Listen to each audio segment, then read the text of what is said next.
अहिल्यानगर शहरातील प्रमुख रस्त्यांवर महानगरपालिकेकडून अतिक्रमण हटाव मोहीम सुरू करण्यात आली आहे।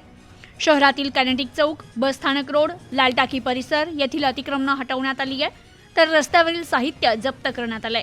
तसेच शहरातील अतिक्रमण नागरिकांनी स्वतःहून काढून घ्यावी, अन्यथा महापालिकेकडून कारवाई करण्यात येईल असा इशारा मनपा आयुक्त तथा प्रशासक यशवंत डांगे यांनी दिलाय। अहिल्यानगर शहरातील स्वच्छता आणि अतिक्रमणांबाबत आमदार संग्राम जगताप आणि आयुक्त तथा प्रशासक यशवंत डांगे यांच्या उपस्थितीत झालेल्या बैठकीनंतर मनपा प्रशासनाकडून उपाययोजना सुरू झाल्या।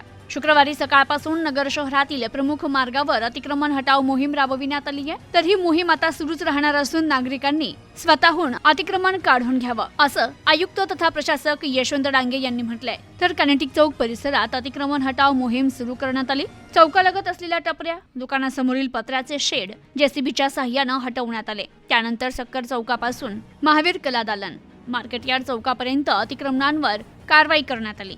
येथील रस्त्यांवरील हातगाड्या देखील हटवण्यात आल्या, तर लालटाकी परिसरातील दुकानदारांनी देखील रस्त्यावर साहित्य टाकून अतिक्रमण केलं होतं, ते देखील मनपाच्या अतिक्रमण विरोधी पथकाने कारवाई करत ते जप्त केलंय।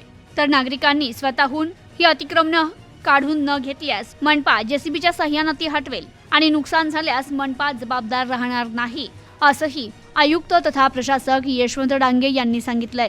Bureau report, news today 24, Ahilyanagar.